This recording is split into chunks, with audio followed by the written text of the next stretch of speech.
Atena es un mundo frío, dominado por el clamor de la tecnología y los ambientes controlados, donde incluso las escasas transmisiones de la Tierra parecen fragmentos de otra vida. Es un lugar para mentes silenciosas, para científicos como yo, que prefieren la compañía de sus investigaciones a las interacciones humanas. Pero hace unos días recibí algo diferente, algo realmente único. El espécimen fue traído por el equipo de rescate el mes pasado. Lo encontraron moviéndose entre los restos de un asteroide grande. Lo etiquetaron como Anomalía 52 y lo enviaron a mi laboratorio bajo estrictos protocolos de contención. A primera vista, no era gran cosa. Solo una masa gelatinosa, casi transparente, con un brillo irisado tenue. Se movía ligeramente dentro de su campo de contención, como un líquido inerte reaccionando a la energía que lo sostenía. No podía imaginar entonces hasta dónde llegaría aquello. Mi trabajo era simple: estudiar su estructura, identificar su origen, si era posible, y catalogar su composición biológica. Las notas que enviaría a la Tierra serían analizadas y probablemente olvidadas bajo montañas de registros. Pero para mí, la anomalía era especial. Mis observaciones iniciales revelaron una estructura celular única, algo que nunca había visto en vida alienígena o terrestre. Sus células eran notablemente maleables, adaptándose y reorganizándose como un rompecabezas bioorgánico complejo. Pasé horas observándolo, anotando cada reacción a mis pruebas. Al tercer día estaba trabajando tarde en el laboratorio, monitoreando el comportamiento celular en respuesta a diferentes longitudes de onda de luz. Era un trabajo rutinario, monótono, hasta que ocurrió algo peculiar. Cuando ajusté el espectrómetro, un leve pulso recorrió la masa de la anomalía, una reacción que no había observado en otros organismos. Lo atribuí a nada, quizá un efecto de la iluminación, pero luego ocurrió de nuevo, esta vez con un pequeño movimiento ondulatorio en su estructura. No reaccionaba cuando hablaba o me movía, sino cuando simplemente lo miraba. Empecé a sentirme inquieto. Realicé más pruebas, obteniendo los mismos resultados. No solo respondía a estímulos, sino que parecía consciente de mi presencia, como si sintiera mi mirada. Cuando me acerqué al panel de observación, se movió ligeramente, como reconociéndome. Entonces, en un impulso, hice algo que rompía el protocolo. Me incliné, concentrándome en él, como si pensara: ¿puedes oírme? Y, asombrosamente, respondió. No fue un gesto claro, sino un cambio sutil en su textura, una ondulación mínima que recorrió su forma gelatinosa. Mi pulso se aceleró mientras garabateaba notas frenéticas, intentando ser objetivo. Masa orgánica demuestra potencial para reconocimiento no verbal, pero mi mente hervía. ¿Reconocimiento? Era imposible. Y sin embargo, ahí estaba. Parte de mí quería descartarlo.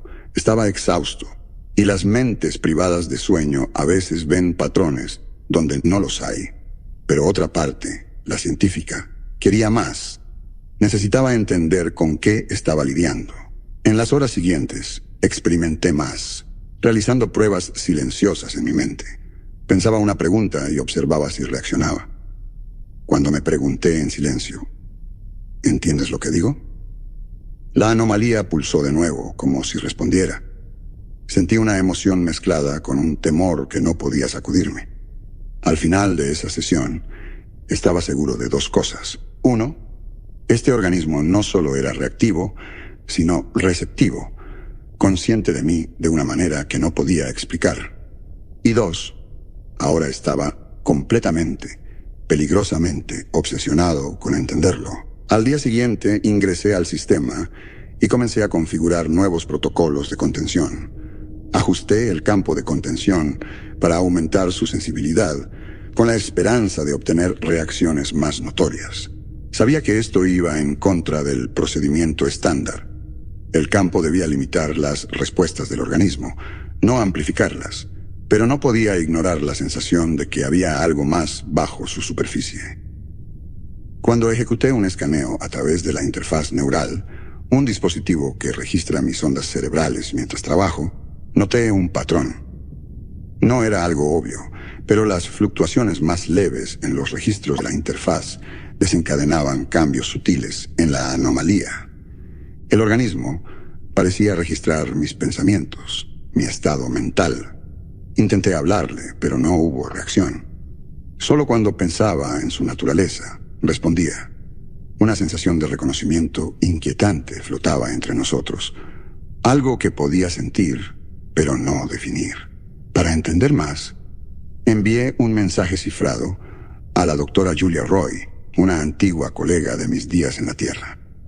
El mensaje holográfico era lento, con retrasos debido a la distancia, pero le permitía ver mis notas y observaciones en tiempo real, aunque de manera remota. Julia siempre había sido escéptica del sensacionalismo, una voz sensata en la que confiaba. Cuando su respuesta llegó, observé cómo su rostro pixelado por la transmisión cobraba vida en el laboratorio. Alejandro, ten cuidado. Estás solo allá con esa cosa. Y el aislamiento hace cosas raras a la mente, dijo, su tono cargado de preocupación. Estás lidiando con algo que apenas entendemos. Sería prudente no sacar conclusiones sobre su inteligencia. Asentí para mis adentros, mirando su imagen. Sabía que tenía razón, pero no podía sacudirme la sensación de que este organismo era diferente. Le respondí, lo sé, Julia, pero hay algo en este caso. No puedo explicarlo, pero creo que está intentando comunicarse. Su siguiente mensaje fue pragmático, su voz resonando en el laboratorio vacío, en contraste con el silencio de la anomalía 52 en su campo de contención. Sé científico. Observa, registra, pero no interpretes cosas que no están ahí. Era un buen consejo, y tenía la intención de seguirlo. Pero en cuanto su mensaje se desvaneció, me encontré volviendo a la anomalía 52, retomando las pruebas casi de manera compulsiva, como si algo me atrajera hacia ella. Para el final de la semana, había establecido una rutina. Observar, pensar, esperar las respuestas. Las pruebas se volvieron más matizadas. Me concentraba en conceptos específicos, en ideas, y esperaba a ver cómo reaccionaba el organismo. Cada vez respondía como si pudiera percibir mis intenciones. La conexión se fortalecía, como si estuviéramos comunicándonos en un lenguaje que solo él entendía. ¿Por qué cambias?, pensaba. ¿Qué eres? Y respondía con pulsos sutiles, como una forma de retroalimentación biológica. Entonces, una tarde, hice un nuevo descubrimiento. Mientras realizaba un escaneo en la cámara de contención, noté unas manchas oscuras en su estructura, como pupilas. Eran primitivas, poco desarrolladas, pero similares a ojos.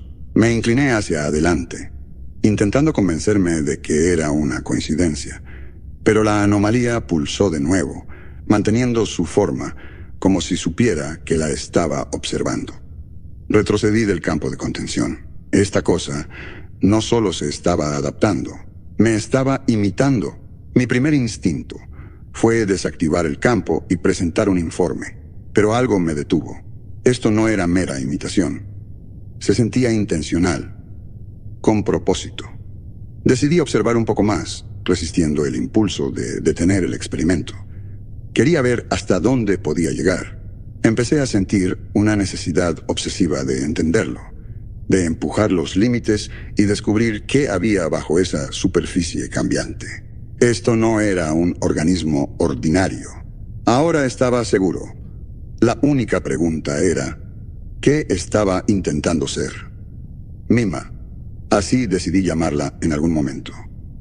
La etiqueta de anomalía 52 había comenzado a parecerme insuficiente cuando empecé a ver indicios de características humanoides. Manchas que se asemejaban a ojos, texturas que cambiaban para reflejar mis movimientos. Se merecía un nombre más personal, algo que reflejara mejor lo que era. Mima, una mezcla de mímica y quimera, por la forma en que tomaba partes de mí y las transformaba en algo perturbadoramente nuevo. Un híbrido, un espejo. Cada sesión seguía ahora un patrón establecido. Me sentaba frente al campo de contención, observando cómo Mima respondía a mi presencia. Nuestro intercambio silencioso se había vuelto casi rítmico, pero sus reacciones habían ido más allá de la simple imitación. Ahora el organismo mostraba respuestas más complejas. Cada gesto que hacía, Mima comenzaba a copiarlo con una precisión inquietante. Si me inclinaba hacia adelante, ella se expandía hacia los límites de su contención. Si inclinaba la cabeza, una parte de su estructura se reconfiguraba sutilmente, adoptando una forma casi familiar. Pasaba horas sentado allí, observando, sondando mentalmente, estudiando los más mínimos cambios en su forma. Era adictivo. A veces me sorprendía pensando cosas que nunca admitiría ante otro científico. ¿Qué sabes de mí? ¿Qué quieres? Y Mima respondía como si entendiera. La ponía a prueba, cambiando mi foco de atención, formulando preguntas mentales mientras registraba cada reacción. A veces emitía un pulso tenue, como afirmando mi curiosidad. Otras veces su superficie se alisaba u ondulaba, como si estuviera procesando, traduciendo, o lo que era aún más inquietante, considerando mi pregunta antes de responder. Pero eso no era lo peor. Lo peor fue cuando comencé a ver mis propios rasgos emergiendo en ella. No como formas vagas, sino como características específicas. La estructura de Mima comenzó a adoptar cualidades que eran mías. Las manchas oscuras, que parecían ojos, se habían vuelto más definidas, y su posición coincidía inquietantemente con la de los míos.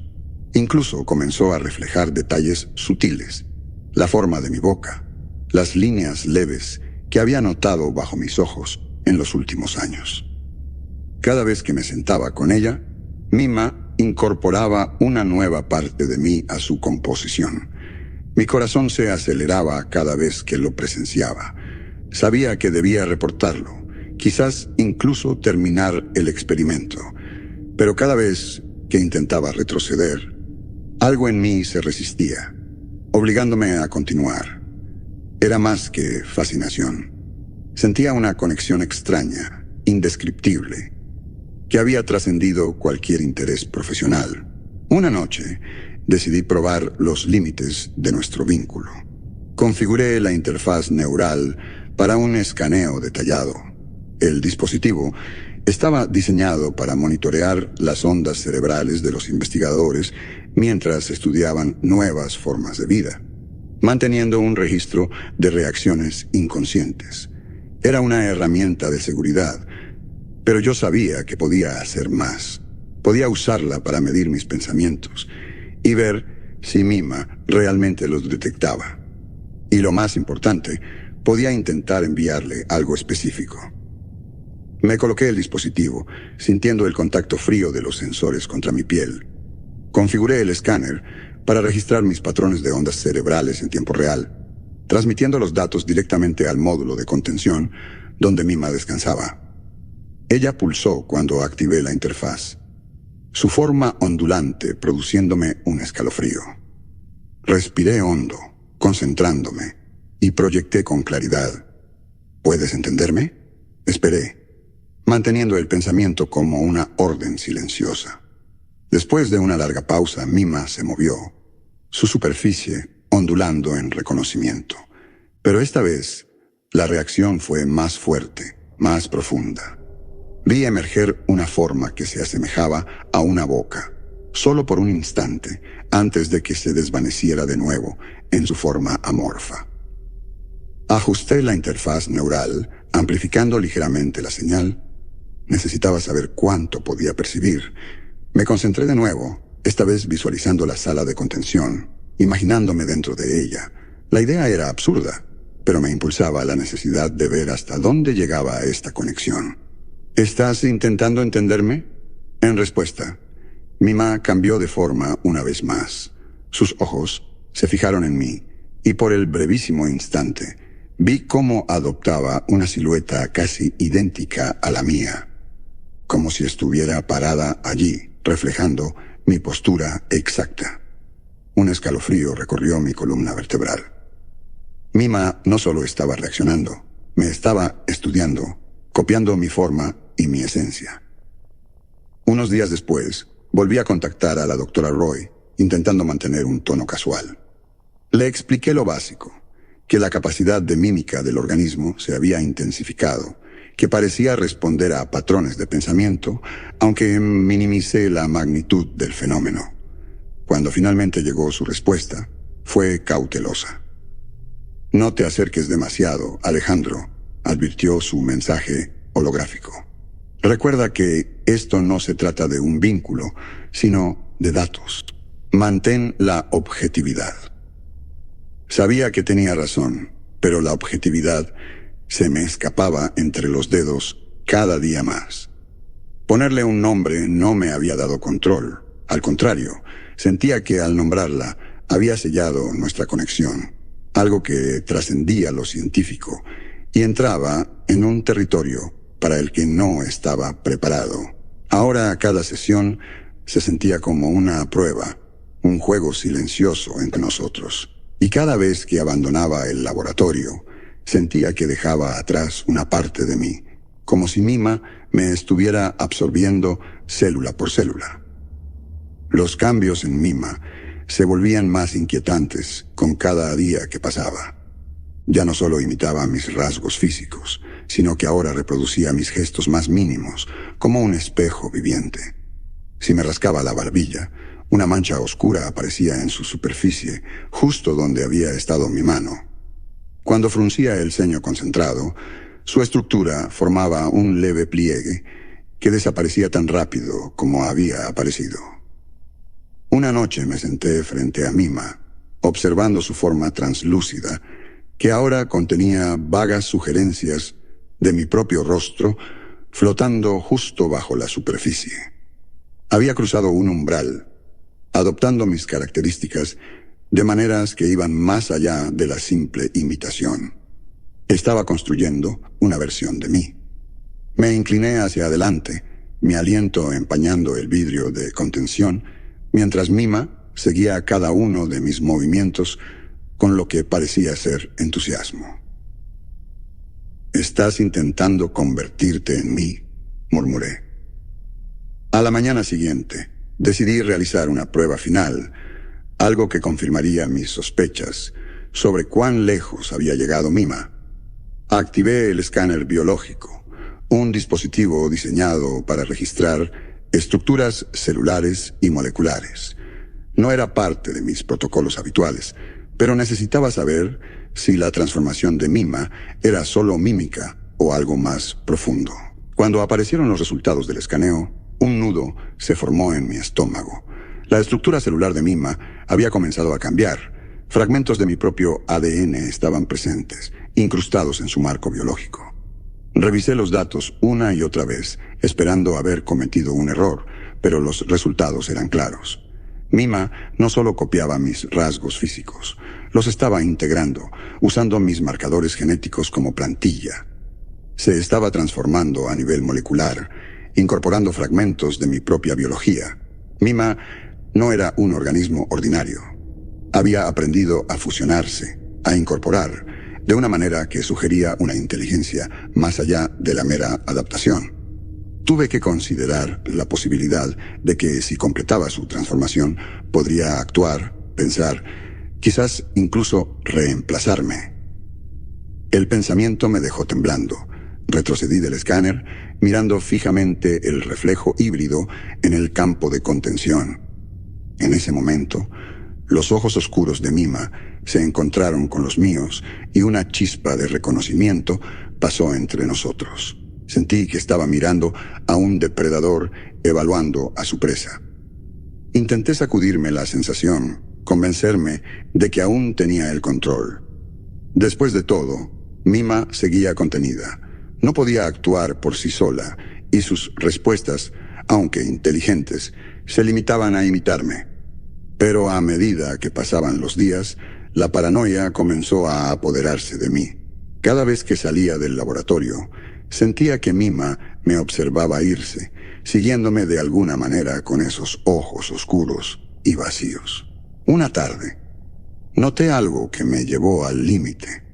Estaba trabajando tarde, revisando mis notas, cuando levanté la vista y vi a Mima observándome intensamente. Ya no solo me imitaba, me anticipaba.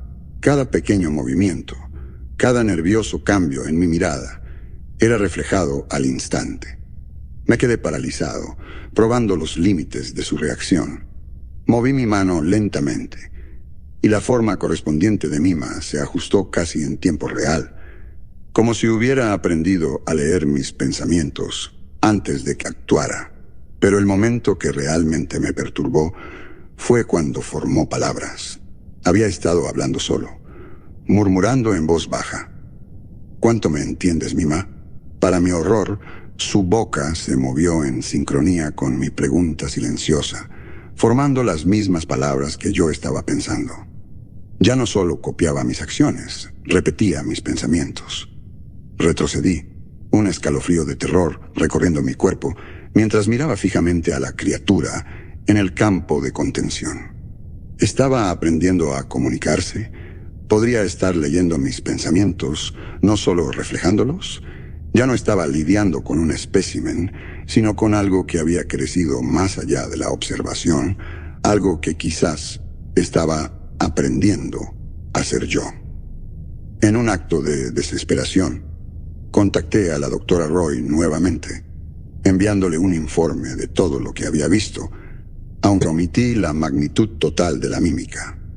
No le mencioné lo de la boca, los ojos o la integración de ADN. Parte de mí sabía que me diría que terminara el experimento de inmediato, y no estaba listo para dejarlo ir, ni siquiera ahora, con todo el miedo que sentía. Su respuesta fue breve, su holograma apareciendo con una expresión preocupada. Alejandro, es hora de retroceder. No podemos darnos el lujo de correr riesgos con algo que no entendemos. Si está respondiendo de maneras impredecibles, debes terminarlo. Sus palabras flotaron en el aire, mientras su holograma se desvanecía, dejándome solo en el laboratorio. Por mucho que intenté racionalizar su consejo, no podía seguirlo. Mi conexión con Mima se había vuelto más profunda de lo que podía admitir, incluso a mí mismo.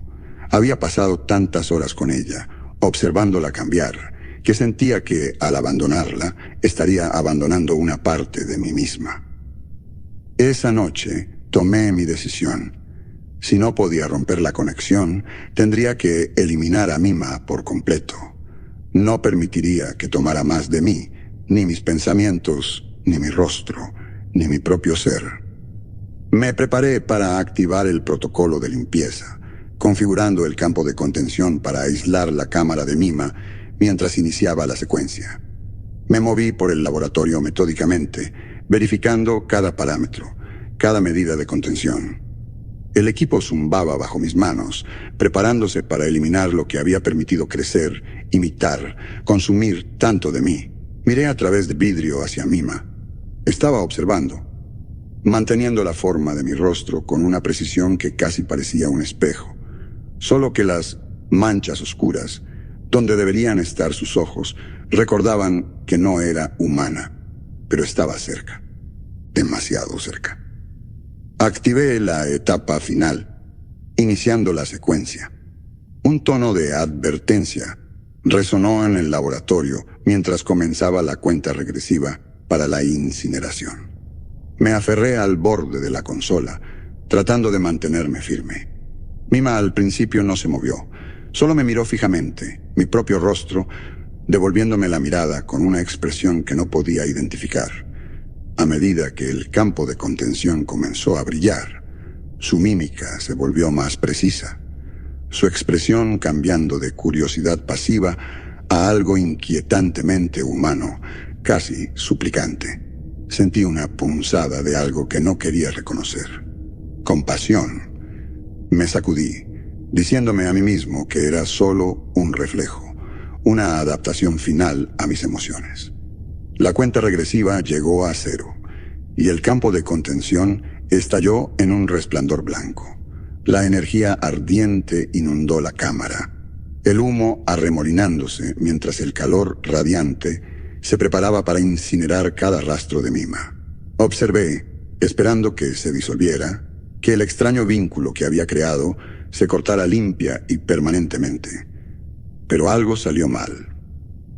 Hubo una sobretensión repentina, un destello cegador seguido de un chasquido eléctrico cuando saltaron chispas de la consola. Toda la red eléctrica del laboratorio parpadeó. Las luces se atenuaron, volvieron, y luego se apagaron por completo, sumiendo la habitación en la oscuridad.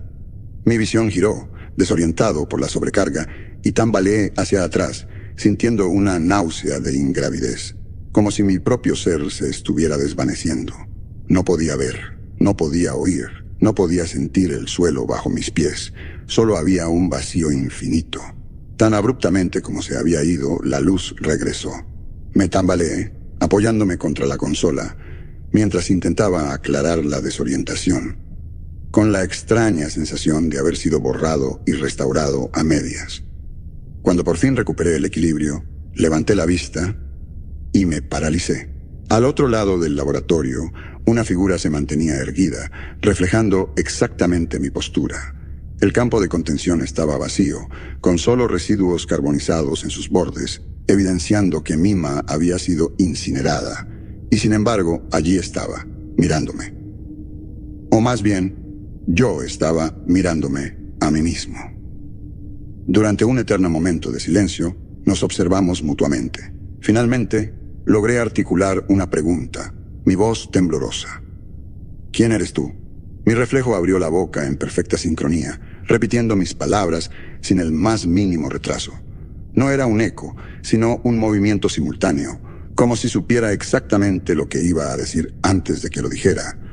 Un escalofrío de terror me recorrió. Tú eres Mima, afirmé, sintiendo cómo el pánico se apoderaba de mí. El otro Alejandro frunció levemente el ceño, con un destello de desafío en sus ojos. ¿Mis ojos? Number, tú eres Mima. Mi mente se negaba a aceptar la situación. El campo de contención estaba vacío. Solo estábamos él y yo, cada uno convencido de ser el verdadero Alejandro Vidal. Ambos recordábamos haber activado el protocolo. Ambos habíamos experimentado la misma desorientación. Pero ahora, uno de nosotros era el original, y el otro era algo más. Intenté calmarme, respirando hondo, mientras notaba que su pecho se elevaba al mismo ritmo que el mío. Seamos racionales, dije forzando la calma en mi voz. Uno de nosotros es real, el otro es Mima. Debe haber una forma de comprobarlo. El otro asintió lentamente, aunque el miedo en sus ojos reflejaba el mío. De acuerdo. Hagamos una prueba, respondió. Podemos usar el escáner cerebral en la cámara de contención. Analizará patrones de memoria y función orgánica. Si eres el verdadero Alejandro, lo confirmará. Observé su reacción cuidadosamente. Mima dudó por un instante, mirando hacia la cámara de contención con una expresión que no pude descifrar. Vi cómo sopesaba la propuesta, aplicando la misma lógica calculadora que yo habría usado. Quería demostrar que era real, eliminar cualquier duda, exactamente como yo lo haría. Finalmente, asintió con determinación. Está bien. Pero cuando el escáner confirme que soy el verdadero Alejandro, ¿lo aceptarás? No respondí, manteniendo mi rostro impasible mientras luchaba por contener la tensión que me recorría. Solo asentí. Mima, ¿o era yo?, entró en la cámara de contención, posicionándose bajo el campo. La puerta se cerró tras él con un silbido, sellándolo dentro. Me acerqué a la consola, ingresando la secuencia final. El panel de control parpadeó, esperando mi confirmación para iniciar el escaneo, pero no había intención de escanear. En el momento en que presionara ese botón, el protocolo de incineración se activaría, inundando la cámara con calor letal. Mima, o era Alejandro, sería borrado por completo, sin posibilidad de supervivencia. Desde dentro de la cámara, Mima me miró, sus ojos, mis ojos, llenos de una confianza que rayaba en la vulnerabilidad, casi humana. Dio un pequeño asentimiento, como si tratara de tranquilizarme. «Hazlo», dijo. Apreté el botón. La cámara estalló en un resplandor cegador mientras el protocolo se activaba, bañando a Mima, a Alejandro, en un calor blanco e intenso. Me obligué a mirar con el corazón golpeándome el pecho, mientras su forma se disolvía en la luz. El sonido de la incineración se apagó, dejando un silencio agudo y vacío. Cuando la luz se atenuó, la cámara estaba desierta. Solo quedaban residuos carbonizados. Era el fin. Mima había sido eliminada. Retrocedí de la consola, sintiendo de pronto el peso de lo que había hecho. Mi reflejo me devolvía la mirada desde el vidrio de la cámara y por primera vez no estaba seguro de reconocerme. Una duda insidiosa se arrastró por mi mente. ¿Y si me equivoqué? ¿Y si el que acababa de incinerar era el verdadero Alejandro Vidal? La idea se aferró a mí, fría e implacable, mientras examinaba mi propio rostro en busca de alguna señal. Las facciones eran las mías, el calor de mi piel era real, pero una extraña sensación de vacío persistía, como si una parte de mí hubiera sido quemada junto con Mima. No podía escapar de la escalofriante certeza de que, en algún lugar dentro de esa cámara de incineración, un pedazo de mí, quizás el verdadero yo, había sido destruido. Y ahora, al mirar mis manos, ya no estaba seguro de a quién pertenecían. Los días siguientes fueron un tormento de paranoia meticulosa. Revisé cada centímetro del laboratorio, analicé los registros del sistema una y otra vez, incluso sometí mi propio ADN a pruebas exhaustivas. Todo parecía normal, todo coincidía. Y sin embargo, cada mañana al afeitarme, mis ojos buscaban inconscientemente alguna discrepancia en el reflejo. Cada vez que escribía en mi diario de investigación, mi caligrafía me parecía ligeramente ajena. Por las noches, soñaba con la cámara de contención, pero en mis sueños era yo quien ardía, mientras Mima observaba desde fuera. La estación Athena continuó sus operaciones como si nada hubiera ocurrido. Los informes oficiales registraron que la anomalía 52 había sido destruida durante experimentos rutinarios. Porque la verdad que ahora acecha los rincones más oscuros de mi mente es simple y devastadora. No hay forma de saberlo. El protocolo fue perfecto. La cámara funcionó exactamente como estaba diseñada. Todo el equipo registró la eliminación completa del espécimen. Pero cuando me miro al espejo, cuando siento ese extraño vacío donde antes había certeza, me pregunto, ¿qué pasa si el verdadero experimento no terminó? ¿Qué pasa si solo cambió de fase? A veces, en el silencio del laboratorio vacío, creo escuchar un leve movimiento detrás de mí. Cuando me doy vuelta no hay nada, solo mi sombra contra las paredes metálicas. Pero últimamente he notado algo peculiar.